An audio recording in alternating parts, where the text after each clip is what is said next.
Kesian puan mama tadi. Pergi kena scam 4,500. Dah lah perawat tu meraba.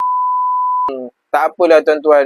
Dapatlah sedikit pengalaman daripada kebodohan ataupun kejahilan tuan-tuan puan-puan. Puan mama ada berubat tak? Berubat dengan perawat dekat luar sana. Okey, puan. Maksud daripada mimpi tersebut, ada kemungkinan puan memang ada masalah daripada masalah kesihatan. Saya nasihatkan puan, kat tempat viral tu, tempat viral tu tempat apa lah? Tempat perawatan. Perawatan ni tempat banyak viral puan. Jadi saya tak tahu dekat mana puan ni.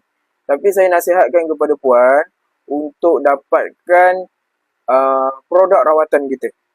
Produk rawatan kita adalah produk mandian. Tuan-tuan puan-puan, kalau sekiranya tuan-tuan puan-puan ada masalah seperti puan mama tadi, puan mama ni sebenarnya ada masalah identiti ghaib. Jadi biasanya saya akan bantu dengan ilmu hikmah. Perubatan ilmu hikmah Negeri Sembilan.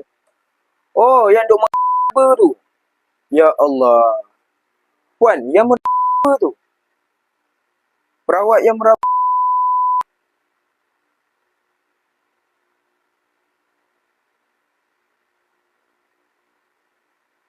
Ada saya dengar baru-baru ni.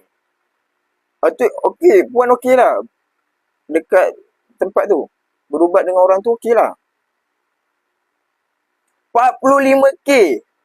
Astaghfirullahalazim. Puan. Oh puan. Saya seorang perawat daripada tahun 2009 puan. Saya seorang perawat daripada tahun 2009.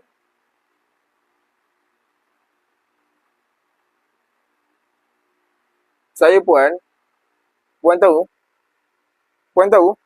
Sebab tu saya dari tahun 2001 saya masuk TikTok. Saya perawat yang pertama masuk TikTok tau. Morning Intan. Saya perawat pertama yang masuk TikTok dan berkongsi tentang perkara mimpi ni. Saya dah banyak kali saya cakap, tuan-tuan puan-puan jangan pergi jumpa perawat. Paling-paling tidak, tuan-tuan biar perawat pergi jumpa puan-puan. Saya banyak kali saya cakap benda ni. Sebab saya perawat dari